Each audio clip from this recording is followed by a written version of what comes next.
रहे माननीय प्रधानमंत्री जी से कि वो अपनी ओजस्वी वाणी में आशीर्वाद स्वरूप शब्दों द्वारा हमारा मार्गदर्शन करें। माननीय प्रधानमंत्री श्री नरेंद्र मोदी जी।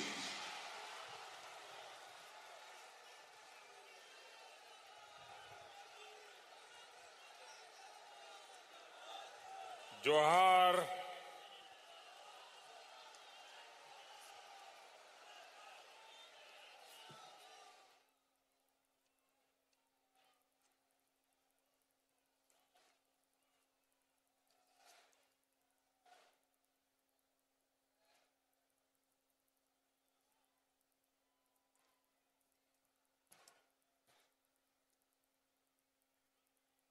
मंच पर विराजमान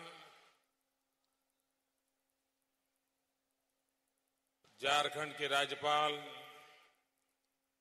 श्रीमती द्रौपदी मुर्मू जी, यहां के लोकप्रिय मुख्यमंत्री श्रीमान रघुवर दास, केंद्र में मंत्री परिषद के मेरे साथी श्रीमान नितिन गडकरी जी, झारखंड सरकार में मंत्री श्रीमान नीलकंठ जी, डॉक्टर लुईस मरांडी जी, श्रीमान राज पालीवर जी, श्रीमान रणधीर कुमार सिंह, झारखंड उच्च न्यायालय के न्यायाधीश जस्टिस डी.एन. पटेल, सांसद श्रीमान विजय हंसदा जी, विधायक श्रीमान ताला मरांडी, अनंत कुमार ओझा, भारत सरकार में हमारे साथी केंद्रीय सड़क परिवहन एवं राजमार्ग सचिव श्रीमान संजय मित्रा जी, केंद्रीय पोत परिवर्तन सचिव श्रीमान राजीव कुमार जी और यहां के मुख्य सचिव राजबाला वर्मा जी और विशाल संख्या में पधारे हुए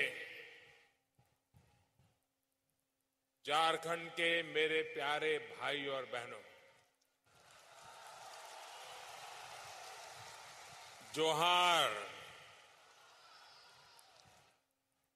जाजो जोहार।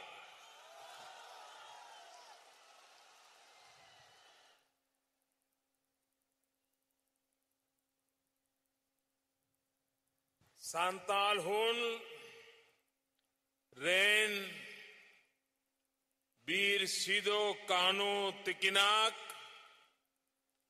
जोनोम जायगाय डोबोक आकाना झारखंड राज्य रेनाक ओना धारती ओकारे गोगो गंगा रेनाक दाग सेकेज सेकेज आतुकान ओना डोबोग अक्कान।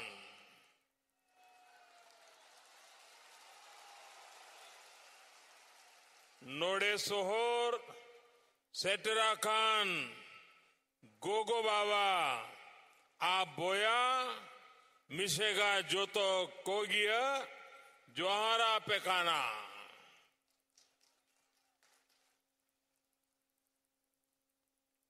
भाइयों बहनों, आज सांथाल की धरती पर आने का मुझे सौभाग्य मिला है।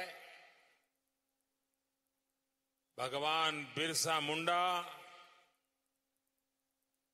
चांद भैरव,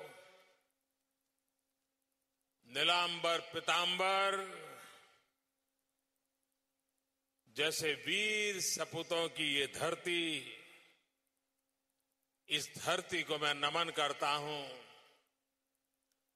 और इस धरती के वीर नागरिकों का भी मैं हृदय से अभिवादन करता हूं।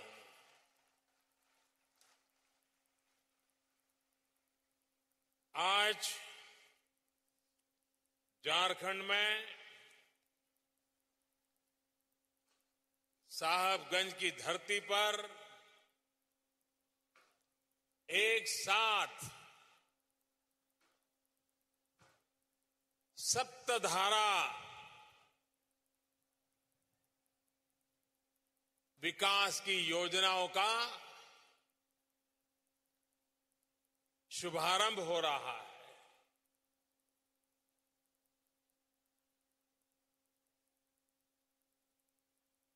सांथाल परगणे में, इस इलाके में एक साथ इतनी बड़ी विकास की योजनाएं शायद आजादी के बाद किसी एक कार्यक्रम के तहत इस क्षेत्र के विकास के लिए उठाए कदम पहली बार होते होंगे, ऐसा मैं मानता हूं।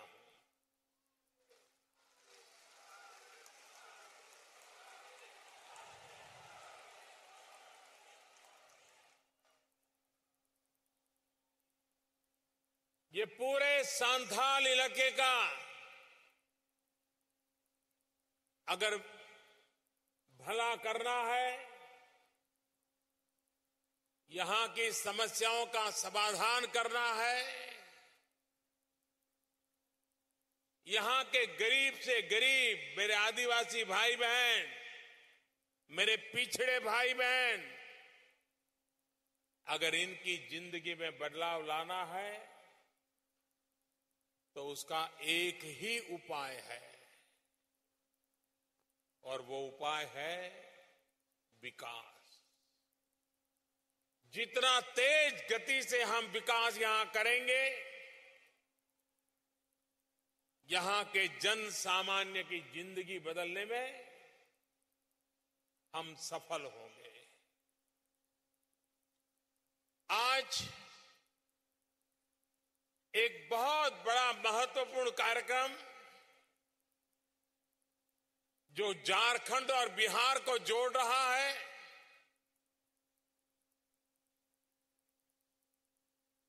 गंगा के ऊपर दो राज्यों को जोड़ने वाला सबसे बड़ा ब्रिज,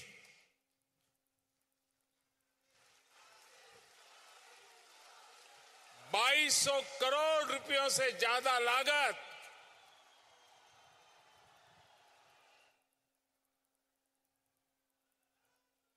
और ये सिर्फ दो राज्यों को ही जोड़ता है ऐसा नहीं है, ये विकास के नए द्वार को खोल देता है। आप यहां से पूर्वी भारत के एक विशाल फलक के साथ अपने आप को सीधा जोड़ने का इस ब्रिज के बनने से आपको अवसर मिल रहा है। मैं बिहार वासियों को बधाई देता हूं, मैं झारखंड वासियों को बधाई देता हूं कि एक महत्वपूर्ण ब्रिज का आज शिलान्यास हो रहा है। और हमारे नितिन गडकरी जी ये ऐसे मंत्री हैं जो समय सीमा में काम करवाने में बहुत कुशल है, और इसलिए मेरा पक्का विश्वास है कि जिस तारीख को इसका लोकार्पण तय होगा, उस तारीख को करने की सीमा रेखा में पूरा काम पूरा करवा देंगे। ये कार्य लटकते हुए काम नहीं रहेंगे।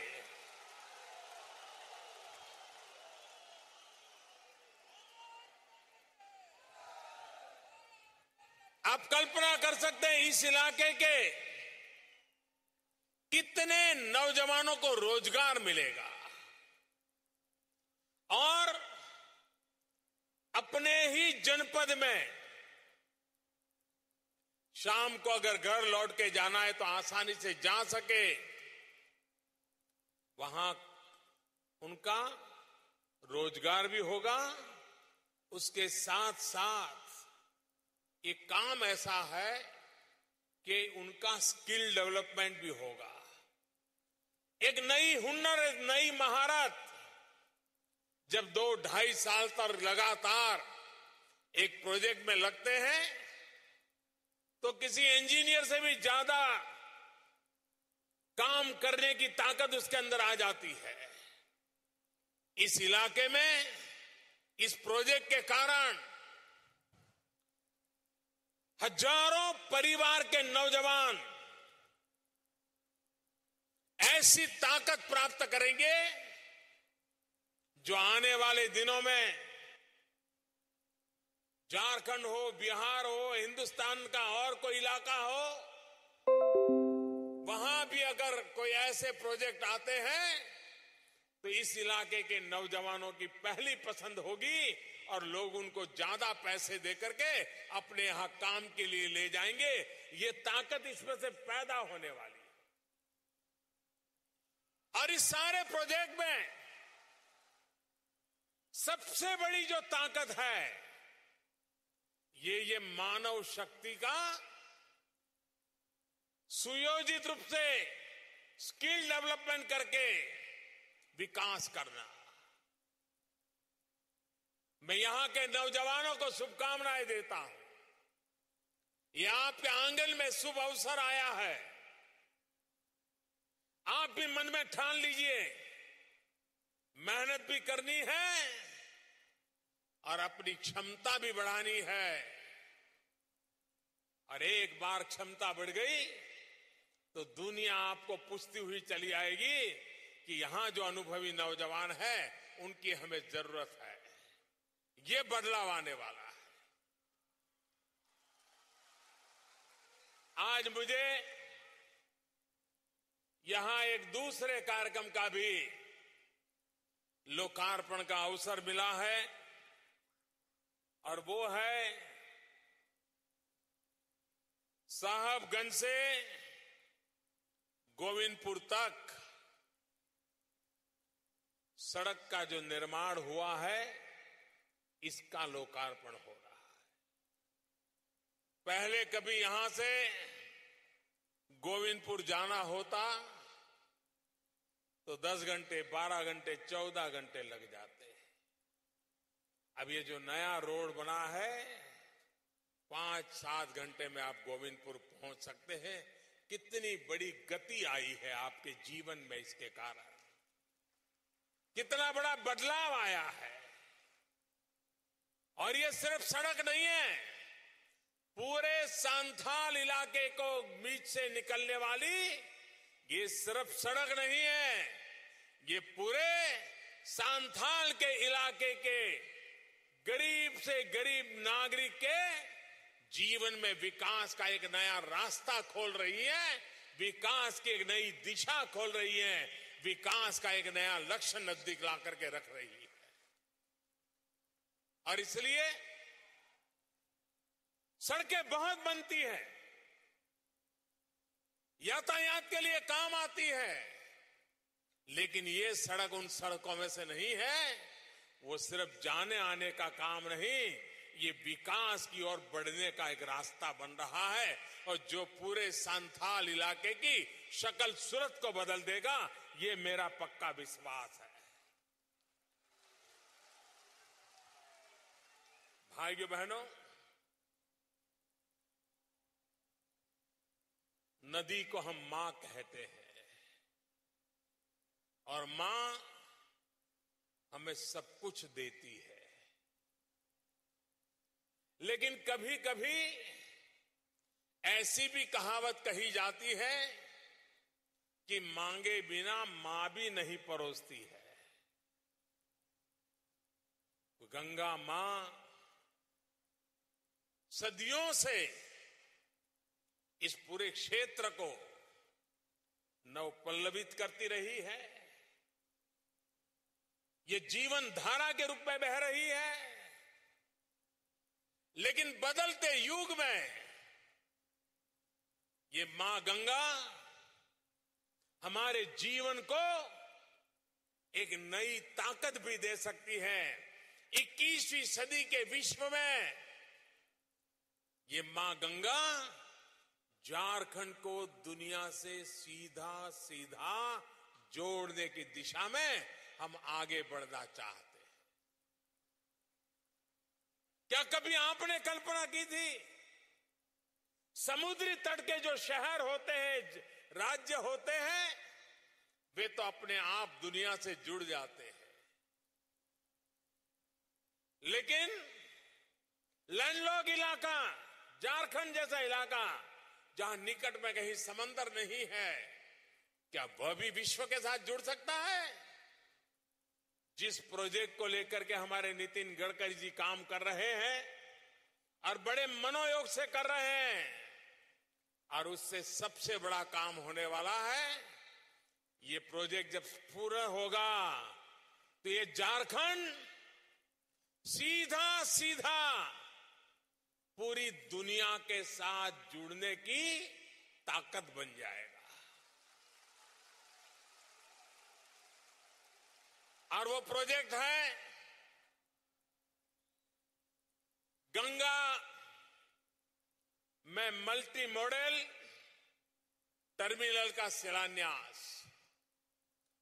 बंगाल की खाड़ी तक यहां से जहाज चलेंगे, गंगा में जहाज चलेंगे, माल ढोकर के ले जाएंगे, और यहां की चीजें सीधे सीधी बंगाल की खाड़ी से निकल करके समुद्री मार्ग से सीधी दुनिया में पहुंच पाएगी। व्यापार के लिए, विश्व व्यापार के लिए जब इस प्रकार की सुविधाएं उपलब्ध होती है, तब विश्व व्यापार के अंदर झारखंड भी अपनी जगह बना सकता है। चाहे यहां के स्टोन चिप्स हो, चाहे यहां का कोयला हो, चाहे यहां के अन्य पैदावार हो, विश्व के बाजार में सीधा पहुंचाने का सामर्थ्य इसके अंदर आ सकता है। इतना ही नहीं, ये व्यवस्था बनने के बाद अगर यहां का कोयला पश्चिमी भारत में ले जाना है, तो जरूरी नहीं है कि उसको रोड और रास्ते और रेल से लिया जाया जाए। वो बंगाल की खाड़ी से समुद्र के मार्ग पर उस ओर ले जाया जाए, सस्ता पड़ जाएगा, और जो इस क्षेत्र में काम करते होंगे इनकी आर्थिक ताकत बढ़ाने में उपयोगी होगा। भाइयों बहनों,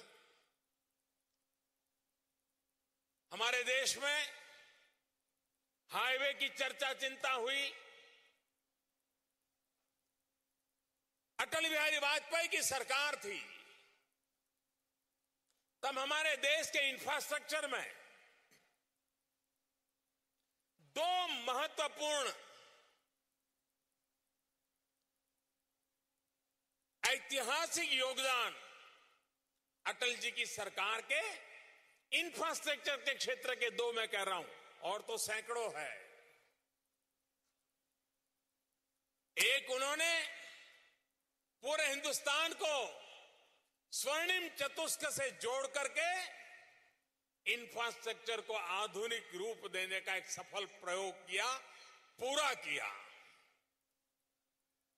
दूसरा, प्रधानमंत्री ग्रामीण सड़क योजना, जिससे हिंदुस्तान के गांव गांव को, जैसे शरीर के अंदर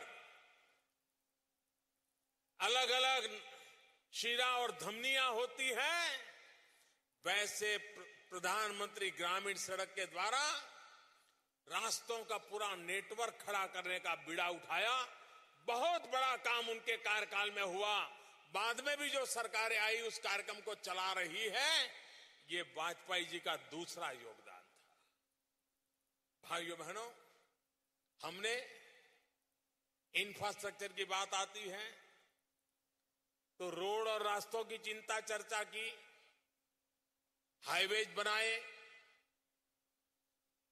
हमने हवाई जहाज के लिए एयरपोर्ट बनाना, उसकी व्यवस्थाएं खड़ी की, हमने रेलवे के विस्तार के लिए काम किया। लेकिन एक क्षेत्र हमें चुनौती दे रहा था, हमें निमंत्रण दे रहा था, वो वाटरवे था। हमारी नदियां वे यातायात के लिए काम आ सकती है क्या? वर्तमान सरकार ने नितिन गडकरी जी के नेतृत्व में एक ऐतिहासिक नया फैसला लिया है कि हमारे देश की जो पानी से भरी हुई नदियां हैं उसमें यातायात करके कम खर्चे में माल ढोने का पूरा अभियान चले और उसी के तहत बनारस से हल्दिया तक कार्गो ले जाने के लिए पूरी व्यवस्था विकसित हो रही है। झारखंड को बंगाल की खाड़ी तक जोड़ा जा रहा है। यहां से जहाज चलेंगे, नदी में छोटे छोटे नाव तो हमने बहुत देखे हैं, हजारों टन माल उठा करके ले जाने वाले जहाज चलेंगे। आप कल्पना कर सकते हैं विकास का कौन सा नया क्षेत्र हमारे सामने उभर करके आ रहा है। तो हाईवे है, एयरवेज है, रेलवेज है, अब आपके सामने है वाटरवे। ये वाटरवे, इसका एक शुभारंभ, शिलान्यास का आज काम हो रहा है। हजारों करोड़ की लागत आने वाली है। भारत में ये पूरा अभियान नए सिरे से हो रहा है और इसलिए उसका एक कौतुक भी होने वाला है। आने वाले दिनों में अर्थशास्त्री इस पर लिखने वाले हैं, इस पर चर्चा करने वाले हैं कि भारत इंफ्रास्ट्रक्चर में एनवायरमेंट फ्रेंडली इंफ्रास्ट्रक्चर की ओर कैसे आगे बढ़ रहा है। पर्यावरण की भी रक्षा हो, विकास भी हो, यातायात भी हो, गति भी मिले। ये कैसा काम हो, उसकी दिशा में तेज गति से काम बढ़ाने के लिए नितिन जी का डिपार्टमेंट आज काम कर रहा है। मां गंगा सब कुछ दे रही थी, अब एक नई भेंट मां गंगा के द्वारा विकास का एक नया मार्ग हमारे लिए प्रस्तुत हो रहा है। इसलिए मां गंगा का हम जितना ऋण स्वीकार करें इतना कम होगा। भाइयों बहनों, मैं आज झारखंड के मुख्यमंत्री श्रीमान रघुवर दास जी का एक बात के लिए बधाई देना चाहता हूं कि उन्होंने इन सांथाल इलाके के किसानों के लिए, पशुपालकों के लिए एक बहुत बड़ा महत्वपूर्ण कदम उठाया है और वो है डेयरी उद्योग का। पशुपालक को दूध अगर एश्योर्ड कीमत पर बिकेगा तो पशुपालन करेगा, अच्छा पशुपालन करेगा। आज वो पशुपालन करता है, या तो परिवार की दूध की जरूरत पूरी करता है, या तो गांव में अड़ोस पड़ोस में थोड़ा दे देता है, लेकिन इसका कॉमर्शियल मॉडल उसके दिमाग में आता नहीं है। जब डेयरी बन जाती है तो गरीब किसान, गरीब पशुपालक को भी ये पशुपालन, उसके द्वारा दूध उत्पादन और दूध उत्पादन का वैल्यू एडिशन कर करके मार्केट, एक बहुत बड़ी चेन बन जाती है। मैं गुजरात की धरती से आया हूं, अमूल भी वहां का जाना जाता है। हिंदुस्तान का कोई कोना ऐसा नहीं होगा जहां अमूल न पहुंचा हो। ये अमूल है क्या आखिर? किसी जमाने में सरदार वल्लभ भाई पटेल ने, उनके मार्गदर्शन में एक छोटी सी मंडली बनी। कुछ किसानों ने इकट्ठे आकर के दूध इकट्ठा कर करके काम शुरू किया और देखते ही देखते बढ़ता गया और आज अमूल का नाम विश्व में हो गया। आज रघुवर दास जी इस संथाल के गरीब किसानों के लिए, पशुपालकों के लिए उस डेयरी का शिलान्यास कर रहे हैं, जो डेयरी आने वाले दिनों में लाखों परिवारों के पशुओं का दूध, उसकी प्रोसेसिंग, उसका मार्केटिंग, उसका ब्रांडिंग और पशुपालक को दूध की सही कीमत मिले, रोजाना कीमत मिले, उस दिशा में काम करने का फैसला कर रहे हैं। मेरी उनको बहुत बहुत शुभकामनाएं हैं। डेयरी के क्षेत्र में गुजरात के डेयरी उद्योग को काफी अनुभव है। अगर झारखंड को गुजरात से कोई मदद की जरूरत होगी तो मैं जरूर उन लोगों को कहूंगा कि वे भी आपकी मदद करें और यहां के पशुपालक के लिए, यहां के किसानों के लिए एक बहुत बड़ा काम हो जाए, उनके जीवन में एक नया, क्योंकि जमीन कभी कभी कम होती है, लेकिन अगर पशुपालन अच्छा हो तो उसको एक ताकत मिल जाती है। और मैं मुख्यमंत्री जी से और भी कहूंगा कि जैसे उन्होंने डेयरी के काम के लिए एक बीड़ा उठाया है, वे डेयरी के साथ साथ शहद का भी काम कर सकते हैं। मधुमक्खी पालन के द्वारा जो पशुपालक दूध उत्पादन करता है वो शहद भी उत्पादन कर सकता है और डेयरी के मार्ग से शहद भी इकट्ठा किया जा सकता है और शहद का भी ग्लोबल मार्केट बन सकता है।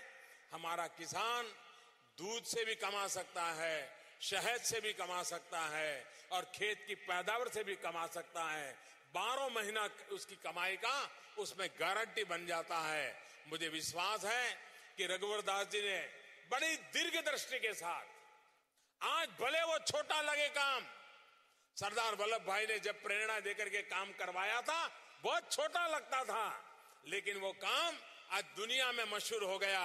रघुवर दास जी ने जो छोटा सा काम का आरंभ किया है उसकी भावी ताकत कितनी है वो मैं बिल्कुल अपनी आंखों के सामने देख पा रहा हूं और पूरे संथाल इलाके का भाग्य बदलने में, हर पशुपालक किसान का भाग्य बदलने में ये काम आएगी, ऐसा मेरा पूरा विश्वास है। भाइयों बहनों, 2015 2 अक्टूबर मुझे जस्टिस DN पटेल जी के निमंत्रण पर खूंटी आने का सौभाग्य मिला था और खूंटी का न्यायालय, खूंटी की कोर्ट, वो देश की पहली सोलार कोर्ट बनी थी। सूर्य शक्ति से प्राप्त बिजली से उस न्यायालय का पूरा कारोबार चल रहा था।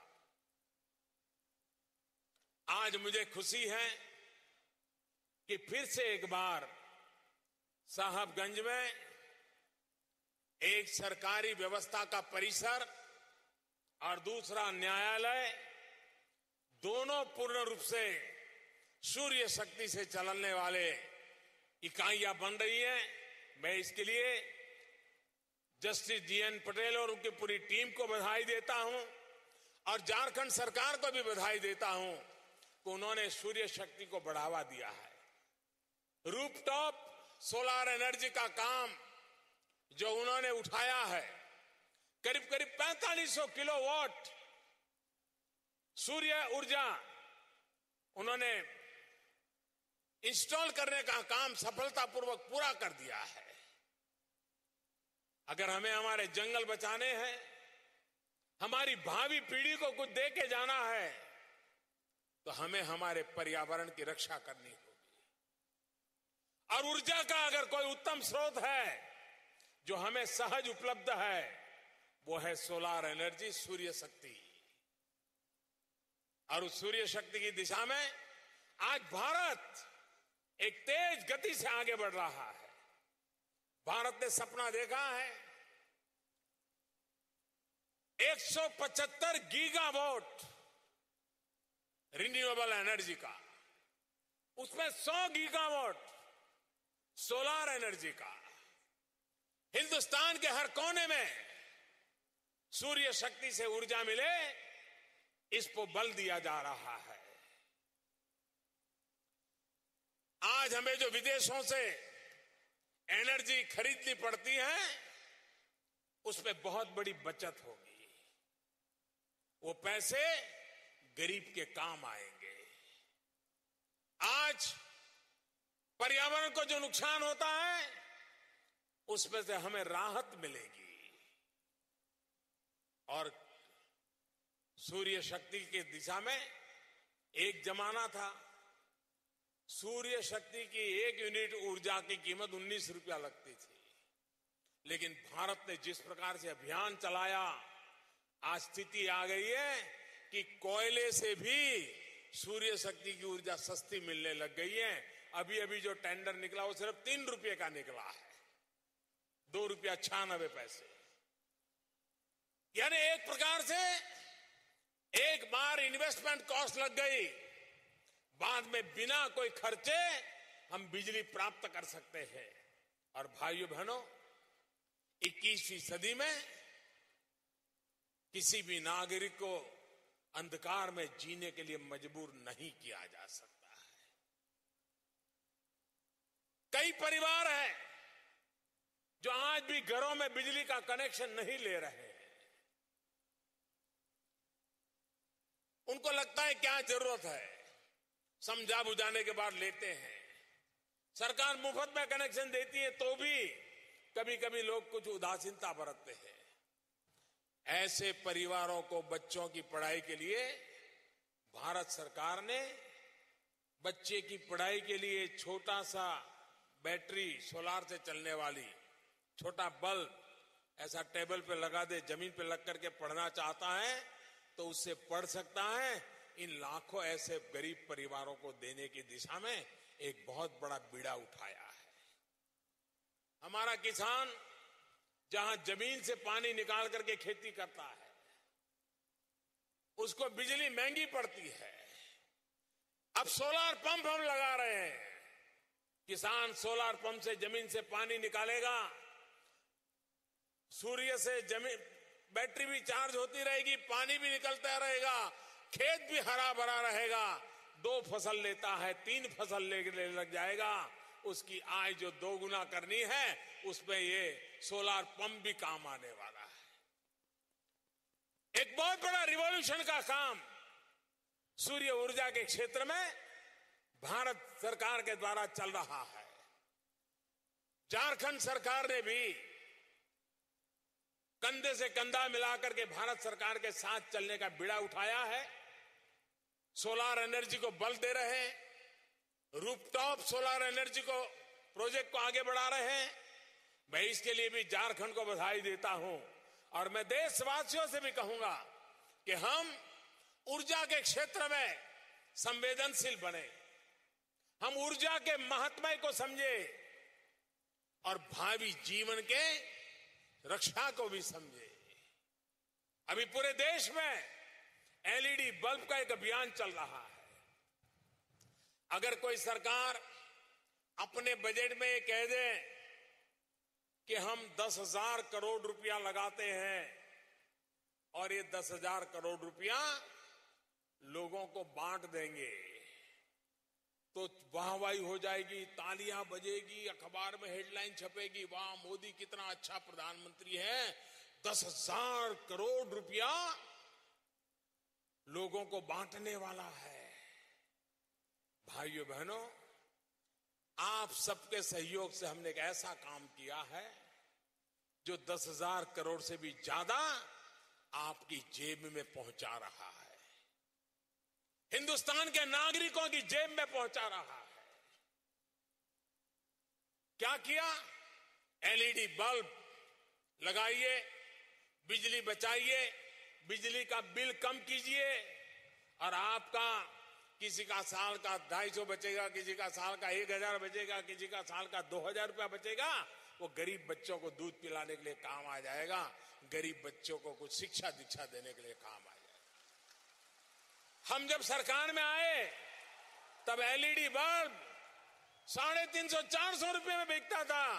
आज वो एलईडी बल्ब 50-60 रुपए में बिकने लग गया। और देश में सरकार के द्वारा 22 करोड़ बल्ब वितरित कर चुके हैं और लोगों ने अपने आप किया है।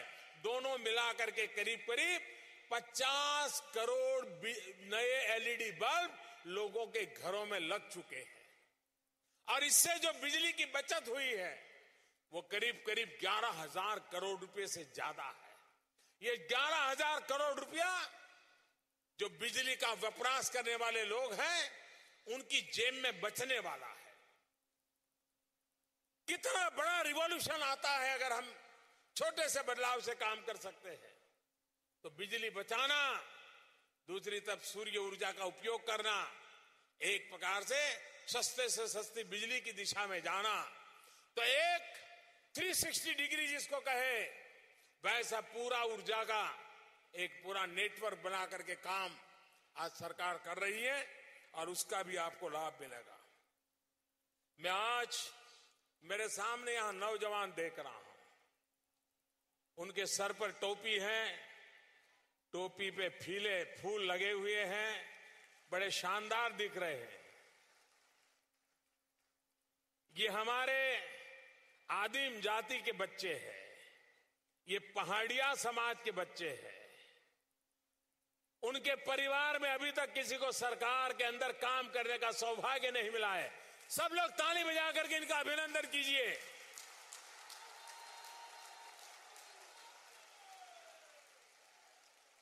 मैं रघुवर दास जी के नए इनिशिएटिव के लिए और उनके मौलिक चिंतन के लिए बधाई देता हूं कि उन्होंने इन पहाड़िया बच्चों को सिलेक्ट किया, सरकारी नियमों में बदलाव किया।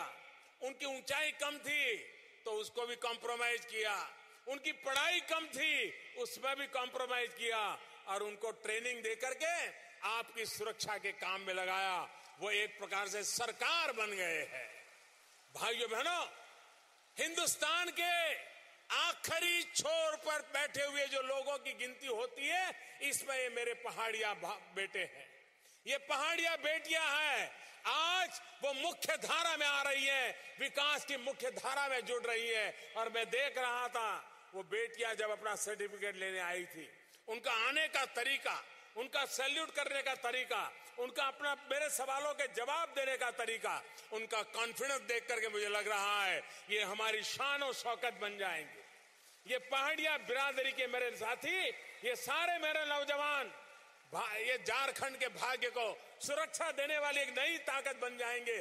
फिर एक बार इनके लिए तालियां बजा करके गौरव कीजिए, रघुवर दास जी का अभिनंदन कीजिए। उन्होंने इतना बड़ा महत्वपूर्ण काम किया है। समाज के आखिरी छोर पर जो आदिवासियों से भी गरीब है, आदिवासियों से भी पछात है, 4-4 पीढ़ी तक जिसको स्कूल में जाने का अवसर नहीं मिला है, ऐसे सारे बच्चे आज हमारे सामने हैं। इससे कितना आनंद होता है।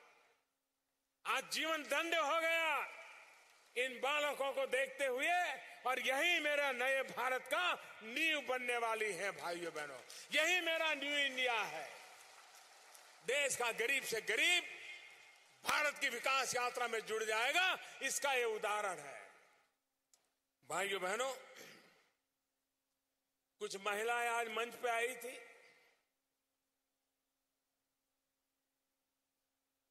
आपको दूर से दिखता था नहीं दिखता था मुझे मालूम नहीं।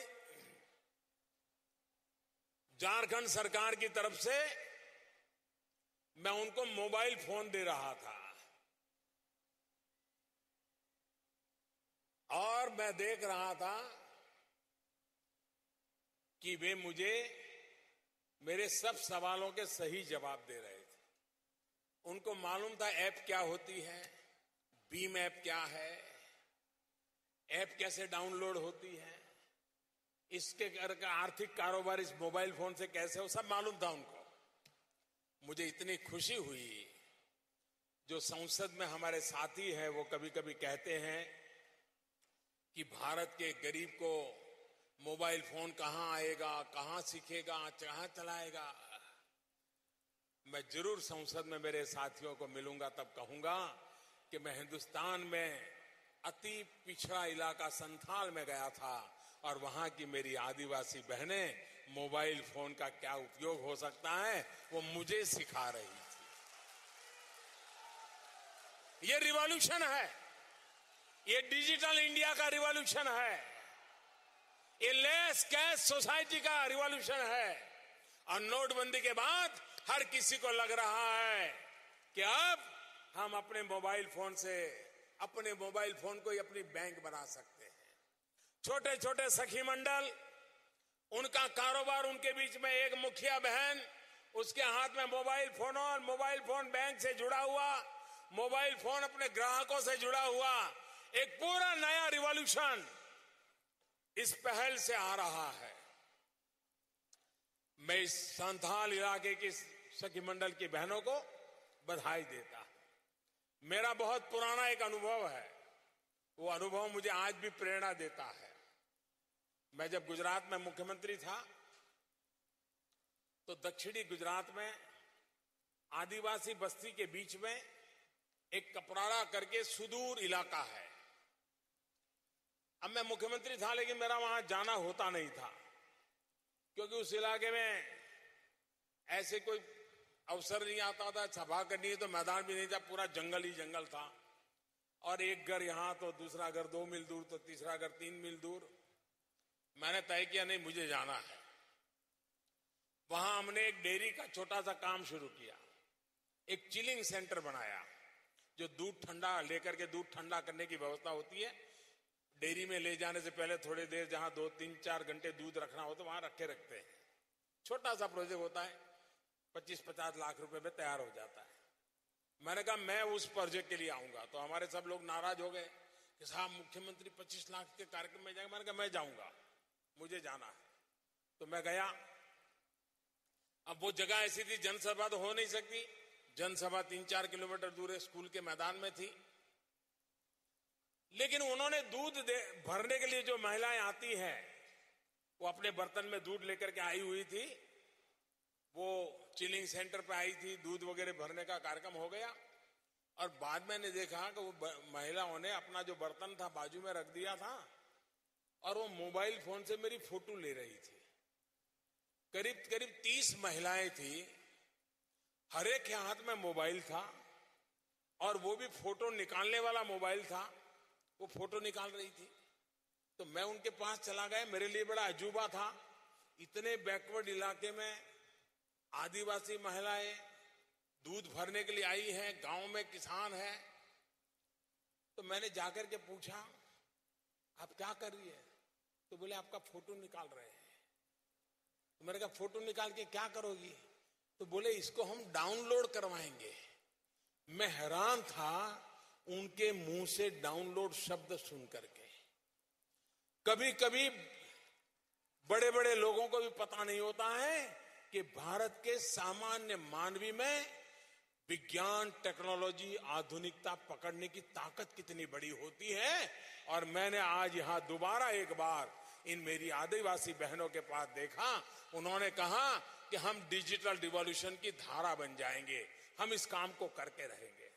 मैं इन सभी सखी मंडलों को और मोबाइल फोन से कनेक्टिविटी के द्वारा एक डिजिटल क्रांति के सैनिक बनाने का जो अभियान चला है, इसके लिए मैं झारखंड सरकार को भी बहुत बहुत बधाई देता हूं। युग बदल चुका है, बदले युग में हम कैसे आगे बढ़ना चाहिए, उस दिशा में हमने चलना होगा। भाइयों बहनों, हिंदुस्तान का गरीब सम्मान के साथ जीना चाहता है। हिंदुस्तान का आदिवासी, दलित, पीड़ित, शोषित, वंचित सम्मान के साथ जिंदगी जीना चाहता है। वो किसी की कृपा पर चीजें ढूंढता नहीं है। उसका नौजवान कह रहा है कि मुझे अवसर दीजिए, मैं अपनी भाग्य रेखाएं खुद लिख दूंगा। ये ताकत मेरे इन गरीब आदिवासी लोगों के बच्चों में होती है, दलित, पीड़ित, शोषित के बच्चों में होती है। और मेरी पूरी शक्ति इन बच्चों के पीछे मैं लगा रहा हूं, इन नौजवानों के पीछे लगा रहा हूं, ताकि वो ही भारत के भाग्य बदलने के लिए एक नई ताकत के रूप में जुड़ जाएंगे, एक नई ताकत के रूप में देश का भाग्य बदलने में जुड़ जाएंगे, और हिंदुस्तान का भाग्य बदलने में वो ताकत के रूप में काम आएंगे। भाइयों बहनों, भ्रष्टाचार ने, काले धन ने देश को तबाह कर दिया है। दीमक की तरह एक जगह पे बंद करो तो दूसरी जगह पे निकल आता है, दूसरी जगह पे सफाई करो तो तीसरी जगह पे निकल आता है। लेकिन आप सबके आशीर्वाद से भ्रष्टाचार और काले धन के खिलाफ लड़ाई जारी रहेगी। भाइयों बहनों, जिन्होंने गरीबों को लूटा है उन्हें गरीबों को लौटाना ही पड़ेगा, तब तक मैं चैन से बैठने वाला नहीं हूं।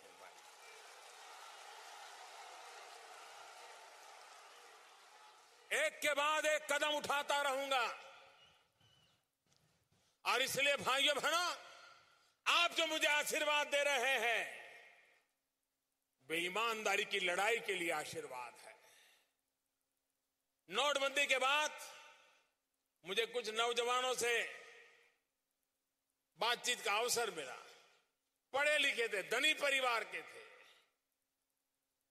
मैं सोच रहा था कि वो नोटबंदी के कारण बड़े परेशान होंगे, गुस्से में होंगे, नाराजगी व्यक्त करेंगे, लेकिन उन्होंने मुझे एक बात बताई, वो बड़ी इंटरेस्टिंग थी। उन्होंने कहा, साहब हमारे परिवार में रोज झगड़ा होता है। मैंने कहा, क्या झगड़ा होता है?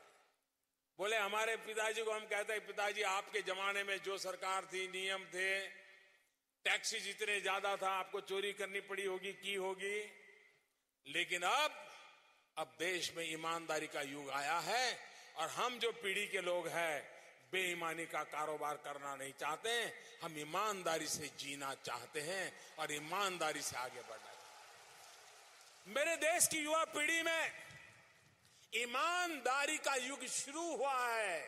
ईमानदारी से जीने की इच्छा पैदा हुई है।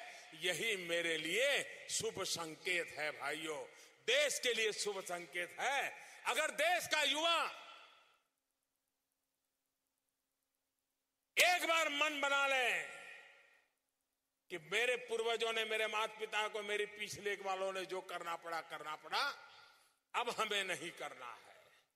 भाइयों बहनों, बिना चोरी किए, बिना लूट किए भी सुख चैन की जिंदगी जी सकते हैं, संतोष की नींद ले सकते हैं।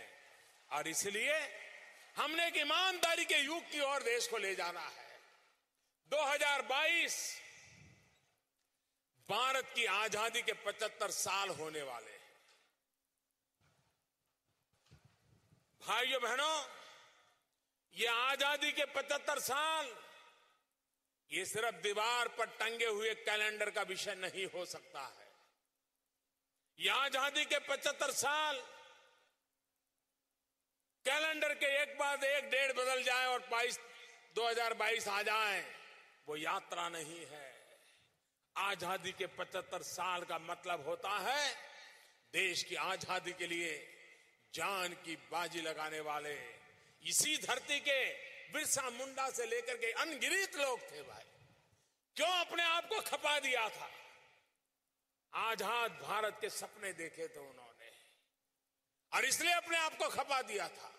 क्या उनके सपनों को पूरा करने के लिए वे तो हमारे लिए फांसी के तख्त पर चढ़ गए, वे तो हमारे लिए जिंदगी जेलों में काट गए, वे तो हमारे लिए परिवारों को तबाह करके मिट गए।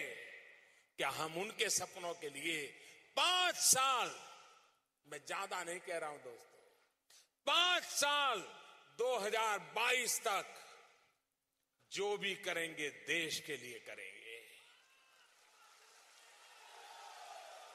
कुछ न कुछ करेंगे तो देश के लिए करते रहेंगे और देश की भलाई के लिए करेंगे। ये सपना 125 करोड़ देशवासियों का हो, 125 करोड़ देशवासियों का एक एक संकल्प हो कि आजादी के 75 साल होंगे, 5 साल बाकी है।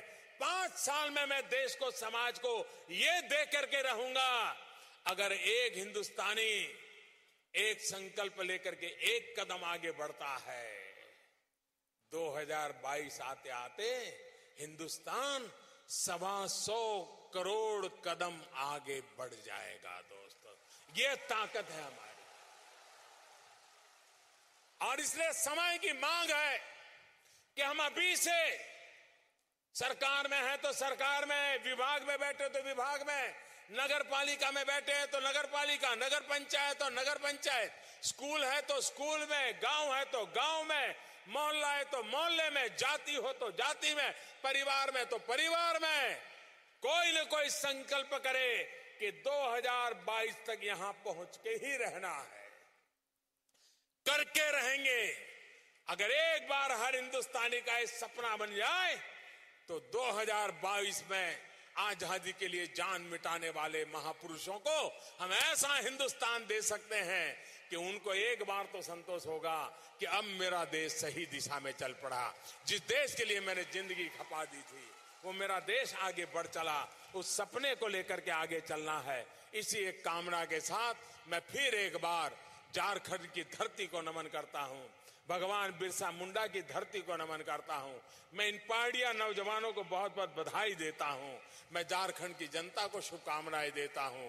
मां गंगा को प्रणाम करते हुए ये जो नया हमने अभियान छेड़ा है, मां गंगा के आशीर्वाद बने रहेंगे। हम एक नई, इस पूरे भूभाग में नई आर्थिक क्रांति मां गंगा के भरोसे लाएंगे। इसी एक अपेक्षा के साथ आप सबका बहुत बहुत धन्यवाद, बहुत बहुत शुभकामनाएं।